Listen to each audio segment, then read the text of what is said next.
সুপ্রিয় দর্শক মণ্ডলী, আসসালামু আলাইকুম। Welcome back to my channel. কেমন আছেন সবাই? আশা করি ভালো আছেন। আজকে রেসিপি হচ্ছে ডিম দিয়ে বেগুন ফ্রাই।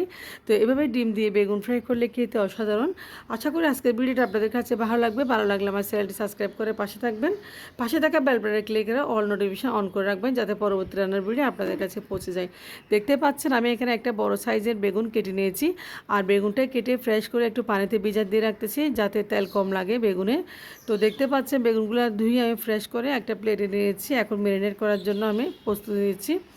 তো বেগুনগুলো একটা পাতলা সাইজ করে কেটে নিয়েছি। দেখতে পাচ্ছেন এই পর্যায়ে আমি 1 টেবিল চামচ হলুদের গুঁড়া আর দিয়েছি আমি এখানে 1 টেবিল চামচ পরিমাণ মরিচের গুঁড়া। আমি হলুদ এবং মরিচের গুঁড়া একটু বাড়িয়ে দিয়েছি, কারণ বেগুনগুলো একটু ঝাল করে ফ্রাই করলে খেতে খুব ভালো লাগে গরম ভাতের সাথে। তো অনেকে অনেকভাবে বেগুন ফ্রাই করে, আমি আজকে যে রেসিপিটা দেখাচ্ছি আসলে খুবই অসাধারণ রেসিপি। তো যাদের মুখে একদম রুচি নেই তারা চাইলে বেগুন ফ্রাই করে ডিম দিয়ে খেতে পারেন। তো লবণ, মরিচ, হলুদ সবগুলো একসাথে উপকরণ আমি দিয়ে ভালোভাবে এখন ম্যারিনেট করেছি হাত দিয়ে, দেখতে পাচ্ছেন। তো এভাবে হাত দিয়ে মেখে নেবেন, যাতে মরিচ হলুদ একদম ভালোভাবে বেগুনের গায়ে গায়ে লাগে। তো দেখতে পাচ্ছেন হয়ে গেছে। আমি 15 মিনিট জন্য ম্যারিনেট করে এক পাশে রেখে দিব। তো এই পর্যায়ে চলে যাচ্ছে আমি একটা ডিম ভেঙে নিব, দেখতে পাচ্ছেন একটা বাটিতে।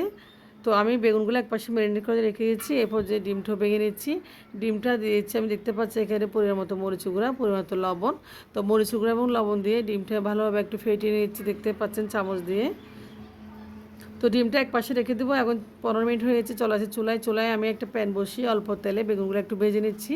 দেখতে পাচ্ছেন আমি অল্প তেল দিয়েছি এবং তেলের উপর বেগুনগুলো দিয়ে একটু ভালোভাবে বেগুনগুলো ভেজে নিচ্ছি। তো বেগুনগুলো এক পাশ ভাজা হয়ে গেছে মাশাল্লাহ। তো আমি একটু ঢাকনা দিয়েছি, কারণ তাড়াতাড়ি বেগুনগুলো একটু যাতে ভাজা হয়ে যায়। তো ঢাকনা নেওয়ার পর দেখতে পাচ্ছেন বেগুনগুলো নিচে এক সাইড হয়ে গেছে খুব সুন্দর করে। তো আমি একটা সাইড উল্টে দিচ্ছি, দেখতে পাচ্ছেন খুব সুন্দর করে ফ্রাই হয়ে গেছে বেগুনগুলো। তো উপর থেকে বুঝতে পারতেছেন এরপর যে আমি ফাটানো ডিমটা উপর থেকে ছড়িয়ে ছিটিয়ে দিয়েছি। দেখতে পাচ্ছেন আপনারা, আশা করি বুঝে গেছেন কীভাবে বেগুনটা ভেজে নিয়েছি। তো বেগুনটা ভাজার পর আমি দিয়েছি এখানে ডিম, দেখতে পাচ্ছেন। তো ডিমটা উপর থেকে দিয়েছি, পুরো ডিমটা আমি অল্প করে করে একটু একটু করে দিয়েছি।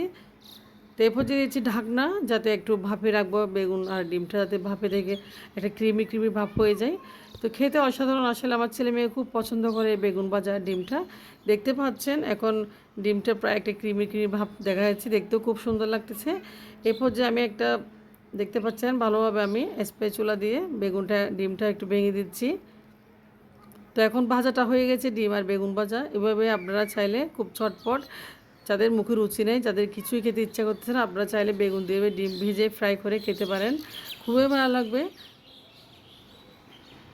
তো অনেকে অনেকভাবে ডিম ফ্রাই করে, আপনারা চাইলে এটা খিচুড়ির সাথে খেতে পারেন, পোলাওর সাথে খেতে পারেন, সাদা ভাতের সাথে খেতে পারেন। এই বেগুন ভাজাটা খেতে অসাধারণ।